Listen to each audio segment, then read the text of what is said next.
കർണാടകയിൽ ഇടയ്ക്ക് കച്ചവടം നടത്തിവരുന്ന ആളായിരുന്നു നൌഷാദ്.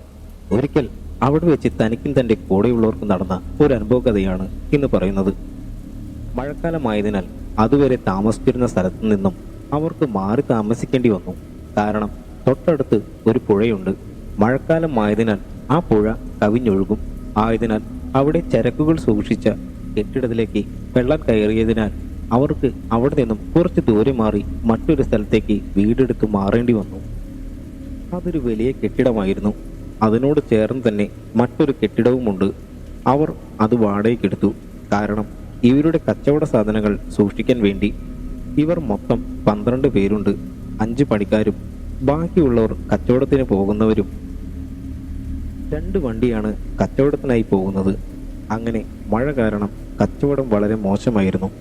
അതിനാൽ എല്ലാവരും കൂടെ വണ്ടികൾ നനയാതിരിക്കാൻ ഒരു ചെറിയ ഷെഡ് പോലെ ഒന്ന് നിർമ്മിക്കാൻ തീരുമാനിച്ചു. അങ്ങനെ അവർ അവിടെ ഷീറ്റുകളെല്ലാം വലിച്ചു കെട്ടി. ചുറ്റിലും നല്ലപോലെ കുറ്റിക്കാട് പോലെ ചെടികൾ വളർന്നിട്ടുണ്ട്. അത് വീശിക്കളയാൻ വേണ്ടി കുറച്ച് പേര് അങ്ങോട്ടും പോയി. അങ്ങനെ അവർ വീശിക്കൊണ്ടിരിക്കുമ്പോൾ ഗോഡൗണായി ഇവർ എടുത്ത കെട്ടിടത്തിൻ്റെ പുറകിൽ അവർ ചെടികൾ വീശിക്കൊണ്ടിരിക്കുന്ന നേരം മണ്ണിനടിയിൽ നിന്നും ഒരു പ്രത്യേക ശബ്ദം ഇവർ കേട്ടു. ആദ്യം ഇവർക്കൊന്നും മനസ്സിലായില്ല. 2ാം തവണയും കേട്ടു. എല്ലാവരും അവിടെ കിടന്ന ചെടികൾ വീശി മാറ്റി. അപ്പോൾ ഒരു സ്ലാബ് കണ്ടു. അതവിടെ സെപ്റ്റി ടാങ്കിൻ്റെ സ്ലാബാണ്.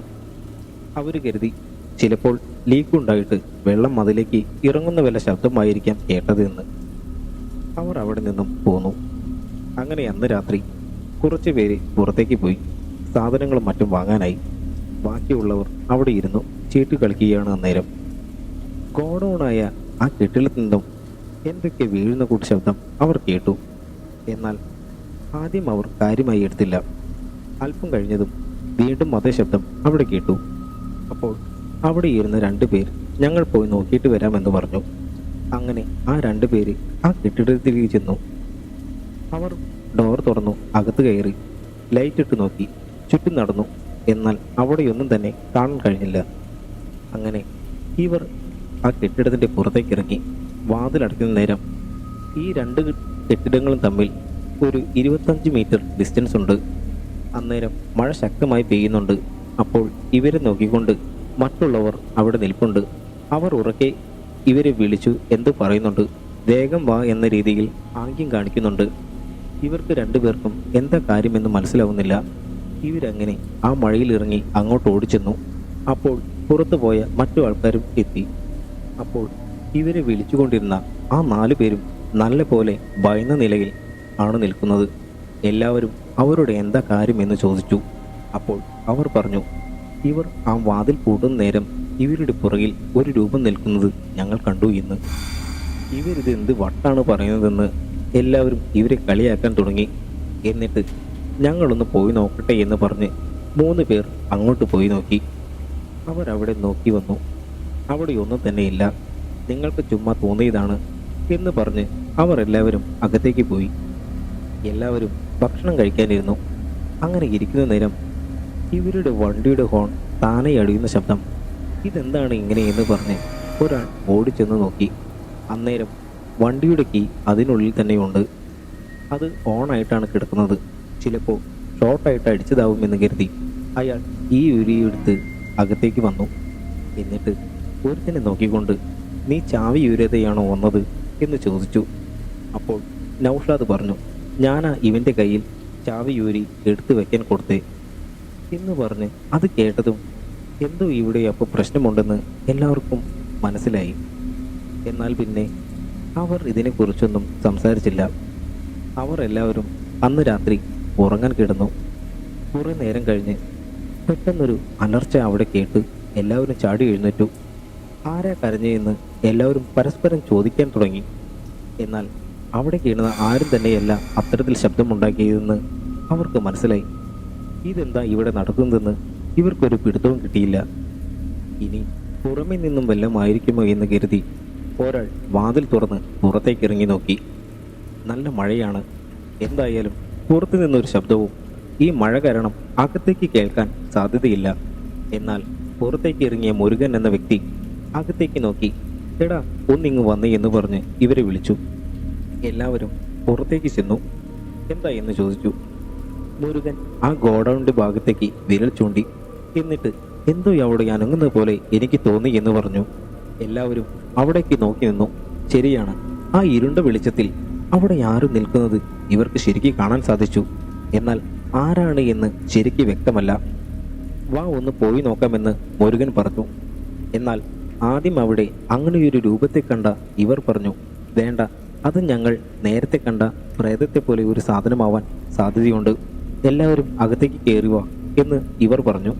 അങ്ങനെ എല്ലാവരും അകത്തേക്ക് കയറി.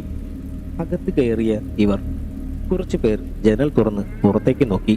അപ്പോൾ കണ്ടത് ഇവർ അകത്തേക്ക് കയറിയതും ഒരു കറുത്ത വസ്ത്രം ധരിച്ചു കൊണ്ട് ഒരു രൂപം ഇവരുടെ വാഹനത്തിന്റെ അരികിൽ നിന്ന് ഇവരുടെ ഈ വീട്ടിലേക്ക് നോക്കി നിൽക്കുന്നു.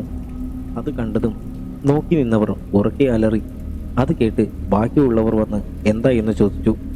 അവിടെ കണ്ട ആ രൂപത്തെ ഞങ്ങളിപ്പോൾ പുറത്ത് കണ്ടു എന്ന് പറഞ്ഞു. അത് കേട്ടതും എല്ലാവർക്കും ഭയമായി. പെട്ടെന്ന് പുറത്ത് കിടക്കുന്ന വാഹനത്തിന്റെ ഡോർ താനെ തുറന്ന് വലിച്ചടയ്ക്കുന്ന ശബ്ദം കേൾക്കാൻ തുടങ്ങി. അത് കുറച്ചു നേരം തുടർന്നു. എല്ലാവരും മിണ്ടാതെ അവിടെ പേടിച്ച് വിറച്ചിരുന്നു. അത് കഴിഞ്ഞ് കുറച്ചു നേരത്തേക്ക് പിന്നെ അവിടെ ഒന്നും സംഭവിച്ചില്ല. പിറ്റേ ദിവസം നേരം വെളുത്ത ശേഷം എല്ലാവർക്കും ഭയം അങ്ങനെ വിട്ടുമാറിയിട്ടില്ല. ഗോഡൌണിലേക്ക് പോകാൻ എല്ലാവർക്കും ഭയമായി. എങ്കിലും 2-3 പേര് ചേർന്ന് അങ്ങോട്ട് പോയി. അപ്പോൾ അവിടെ കണ്ട കാഴ്ച, കച്ചവടത്തിന് വെച്ചിരിക്കുന്ന കിടക്കകളിൽ കുറച്ചെണ്ണമെല്ലാം കീറിപ്പറഞ്ഞു കിടക്കുന്നു. അത് കണ്ട് നൗഷാദും കുറച്ചു പേരും കൂടി ഹൗസ് ഓണറെ കാണാൻ വേണ്ടി അങ്ങോട്ട് പോയി. അവിടെ ചെന്ന് അവിടെ ഇങ്ങനെയൊക്കെ കുറച്ച് കാര്യങ്ങൾ സംഭവിക്കുന്നുണ്ട് എന്ന് പറഞ്ഞു. എന്നാൽ അയാൾ അങ്ങനെയൊന്നും കുഴപ്പം അവിടെയൊന്നും കേട്ടിട്ടില്ല, നിങ്ങൾ ധൈര്യമായി ചെല്ല്, ഇനി അത്തരത്തിലുണ്ടാവുകയാണെങ്കിൽ വിളിച്ചാൽ മതി, ഞാൻ അങ്ങോട്ട് വരാമെന്ന് അയാൾ പറഞ്ഞു. എന്നാൽ ഇവർക്ക് അത്രയ്ക്ക് ധൈര്യമില്ലായിരുന്നു. അവർ തിരിച്ച് ഈ വീട്ടിലെത്തി. ശേഷം അവിടെ ഈ അടുത്ത പ്രദേശത്തൊന്നും വീടുകൾ കുറവാണ്, എല്ലാം കൃഷിഭൂമിയാണ്. കർണാടകക്കാരായ 2 പേരാണ് ഡ്രൈവർമാരായിട്ടുള്ളത്. അവർ പറഞ്ഞു, നമുക്കെന്തായാലും ഈ നാട്ടിലുള്ളവരോട് ഇതേക്കുറിച്ചൊന്ന് തിരക്കി നോക്കാമെന്ന്. അങ്ങനെ ഇവർ കുറച്ച് പേർ ചേർന്ന് ആ പ്രദേശത്ത് ഒരു മാർക്കറ്റ് പോലെയൊന്നുണ്ട്, അവിടെ ചെന്ന് അവിടെ ഒരു കടക്കാരനോട് ഇതേക്കുറിച്ച് പറഞ്ഞു. എന്നാൽ അയാൾ ആ നാട്ടുകാരനല്ലായിരുന്നു. എന്നാൽ അയാൾ പറഞ്ഞു, ആ ഭാഗത്ത് കൃഷി ചെയ്തിരുന്ന ഒരാളുണ്ട്, അയാളോട് പരിചയക്കാരനാണ്, നമുക്ക് അയാളൊന്ന് കാണാമെന്ന്. അങ്ങനെ അവർ അയാളെ കാണാൻ അങ്ങോട്ട് പോയി. അങ്ങനെ അയാളുടെ അടുത്തെത്തി. അയാളെ കണ്ട് ഇവർ കാര്യം അയാളോട് പറഞ്ഞു. അന്നേരം അയാൾ പറഞ്ഞു, അവിടെ ആദ്യം ഉണ്ടായിരുന്നത് ഒരു മുസ്ലിം കുടുംബമായിരുന്നു. അവിടെ ജിന്നിൻ്റെ ഉപദ്രവമുണ്ട് എന്ന് പറഞ്ഞ് അവർ ആ സ്ഥലവും വീടും കിട്ടിയ കാശിന് വിറ്റ് പോയതാണെന്ന്. പിന്നീട് അവിടെ ആദ്യം കൃഷിഭൂമി പാട്ടത്തിനെടുത്ത് തമിഴ്നാട്ടിൽ നിന്ന് ചിലർ വന്ന് താമസിച്ചിരുന്നു. അവർക്കും ഇത്തരത്തിലുള്ള അനുഭവം അവിടെ ഉണ്ടായിട്ടുണ്ട്. ശേഷം അവർ കൃഷി ഉപേക്ഷിച്ച് പോവാൻ കഴിയില്ല എന്ന് കരുതി തൽക്കാലത്തേക്ക് ഏതോ പള്ളിയിൽ നിന്നും ആളെ കൊണ്ടുവന്ന് എന്തോ ക്രിയയൊക്കെ ചെയ്ത് 2 മാസം കഴിഞ്ഞ് വിളവെടുത്ത ശേഷമാണ് അവർ ഈ വീട് വിട്ടു പോയതെന്ന്. എന്തായാലും നിങ്ങൾക്ക് അവിടെ നിൽക്കണമെങ്കിൽ അവിടെ ഒരു പള്ളിയുണ്ട്, അവിടെയുള്ള ഉസ്താദിനെ വിളിച്ചു കൊണ്ടുവന്ന് വേണ്ട കാര്യങ്ങൾ ചെയ്ത് തൽക്കാലത്തേക്ക് ഒരു രക്ഷ കിട്ടുമെന്നും അയാൾ പറഞ്ഞു. അവർ ഉടൻ തന്നെ അവിടെ നിന്ന് തിരിച്ച് വീട്ടിലെത്തി. കാര്യങ്ങൾ എല്ലാവരോടും പറഞ്ഞു. എന്തായാലും ഇനി ഈ രാത്രി പള്ളിയിലാണെങ്കിൽ പോകാൻ കഴിയില്ല, ഏകദേശം 10-20 കിലോമീറ്റർ ദൂരമെങ്കിലും പോകണം, നല്ല മഴയുമാണ്, എന്തായാലും നാളെ നേരം വെളുക്കട്ടെ എന്ന് പറഞ്ഞ് അവർ അവിടെ ഇരുന്നു. അന്ന് രാത്രി ആർക്കും അങ്ങോട്ട് ഉറങ്ങാൻ സാധിക്കുന്നില്ല. എല്ലാവർക്കും ഇന്ന് രാത്രി എന്താണ് നടക്കാൻ പോകുന്നത് എന്ന ചിന്തയിൽ ഇരിപ്പാണ്. ചിലർ അവരുടെ ദൈവത്തെ വിളിച്ചൊക്കെ പ്രാർത്ഥിക്കാൻ തുടങ്ങി. സമയം രാത്രി 2 മണിയായി. എല്ലാവർക്കും നല്ല പോലെ ഉറക്കം വന്നു. എല്ലാവരും നല്ല ഉറക്കമായി. ആ സമയം മെയിൻ വാതിലിൽ മുട്ടുന്ന ശബ്ദം, ഉറക്കെ മുട്ടുന്ന ശബ്ദം. അത് കേട്ട് എല്ലാവരും ഉണർന്നു. കറണ്ടും പോയി. അവിടെ ഒരു എമർജൻസി ഉണ്ടായിരുന്നു. അവർ അത് കത്തിച്ചു വെച്ചു. ആ വെളിച്ചത്തിൽ ആ വീടിൻ്റെ ഹാളിൻ്റെ മൂലയിൽ ഒരു രൂപം ഇങ്ങനെ ഇവരെ നോക്കിയിരിക്കുന്നത് ഇവർ കണ്ടു. ദേഹം മുഴുവൻ മഴ നനഞ്ഞ് മുടിയൊക്കെ മുഖത്ത് പടർന്നു കിടക്കുന്ന കൂട്ട് ഒരു രൂപം. എല്ലാവരും ഉറക്കെ ഓളിയിട്ട നിലയിൽ കരയാൻ തുടങ്ങി. ആ രൂപം എണീറ്റ് ആ സൈഡിലുള്ള ബാത്റൂമിലേക്ക് പോയി. ശേഷം ബാത്റൂമിൽ വെള്ളം ഒഴിക്കുന്ന കൂട്ട് നിലയിലുള്ള ശബ്ദം അവിടെ കേൾക്കാൻ തുടങ്ങി. എല്ലാവരും പുറത്തേക്ക് ഇറങ്ങി. എല്ലാവരും തിക്കിത്തിരക്കി 2 വണ്ടിയിൽ കയറി അവിടെ നിന്നും പോന്നു. അടുത്തൊരു ബസ് സ്റ്റോപ്പ് പോലെ ഒരു വലിയ ഷെഡുണ്ട്. അവിടെ കിടന്നു. നേരം വെളുപ്പിച്ചു. ഒടുവിൽ ആ പള്ളിയിൽ പോയി അവിടെയുള്ള ഉസ്താദിനോട് കാര്യം പറഞ്ഞു. ശേഷം ഹൗസ് ഓണറെ വിളിച്ചു വരുത്തി അയാളോടും കാര്യം പറഞ്ഞു. ഉസ്താദ് വന്ന ശേഷം ചില ക്രിയകളെല്ലാം ചെയ്തു. 2 ആഴ്ച കൊണ്ട് മറ്റൊരു സ്ഥലം അവർ കണ്ടെത്തി. അവിടെ നിന്നും താമസം മാറി. നൗഷാദ് എന്നൊരു വ്യക്തിക്കും അയാളുടെ സുഹൃത്തുക്കൾക്കും നടന്ന ഒരു അനുഭവ കഥയാണിത്. ഈ കഥ നിങ്ങൾക്ക് ഇഷ്ടപ്പെട്ടു എന്ന് കരുതുന്നു. ഇത്തരത്തിലുള്ള അനുഭവകഥകൾക്കായി ഈ ചാനൽ ഒന്ന് സബ്സ്ക്രൈബ് ചെയ്യുമല്ലോ. എന്നാൽ അടുത്തൊരു നല്ല കഥയുമായി നമുക്ക് വീണ്ടും കാണാം. See you soon.